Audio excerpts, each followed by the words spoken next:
Oké, so kykers, ons gesels 'n bietjie met die hoofafrigter hier by Unam se eerste span. Groot wedstryd vandag teen Kudus, maar vertel ons 'n bietjie hoe groot was die wen teen Trasco laas naweek vir julle? Ja, Brian, jy was myself daar, so jy het self experience. Maar regte keuse op die regte tyd, dit is altyd maar baie belangrik en jy capitalize as 'n ander span 'n fout maak.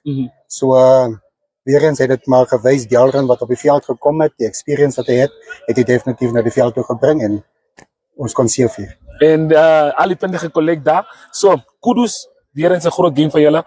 Vertel ons net 'n bietjie van hoe die span lyk. Van ons ken in die eerste 4-5 games of het julle weg van Hesa gespeel. Na dit het julle klomp beserings gehad vir die hele seisoen. So vertel ons net 'n bietjie van hoe die span geset is vir hierdie game. Ag ja, Brian, ek dink dit is elke afrigter se challenge wat hy het. Spelers het commitments na werke toe, hulle het families, of hulle trou of hulle fishing trips. Ja. En veral met die vakansie daar wat daar tussenin is. So dit is maar moeilik. Voorbereiding kom ons sê maar 60-70% gewees. Jy het 'n redelike paar spelers verloor wat nie die naweek kan speel nie. So Unam weer eens vir die hele jaar en tot vandag toe het ons nie ons volle sterkte span op die veld nie.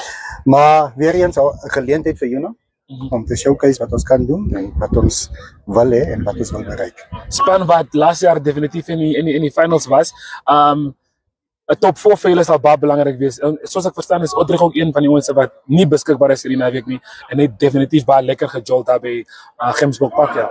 Ja, is 'n groot los vir Unam op hierdie oomblik. Hy gaan vir die res van die seisoen nie speel. Hy gaan 'n operasie ontvang.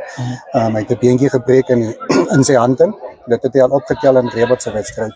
So ons het hom maar noodgedwonge gespeel teen United. So maar dit wys ons wat jy ons dink van die klub en hulle gee alles vir die klub. Vandag teen Kudus baie groot wedstryd. Yes. Ons weet hulle gaan kom vir ons. Hulle het kap wat hulle wil terug uit die Shander Club. Ja. Hulle is klaar in die semifinals, maar ek dink ons kan baie verwag vandag. En voor ek julle laat gaan coach, hoe belangrik is dit vir julle om hierdie game op die regte voet te begin en seker te mag dat die 60-70% se oefenings deur die week word geëxekuteer deur die boys? Ja, die boodskap is daarso. Okay. Manne verstaan die boodskap. Hulle weet wanneer ons wil speel. Hulle weet die coaches wat verwag ons. Maar op 'n of ander dag op Brian, jy weet ons is op die veld hè. Yes, ons is nie op die veld. Ons is net Maandag, Dinsdag en Donderdag is ons reg klaar. Ja, bo. So ons verwag en dit wat ons op die veld gaan sit vandag, het ons vertroue in hulle. Okay. Okay, dan is dit reg coach. Geniet die game. Dankie. En ons sê na die game. Goed. Okay, cheers.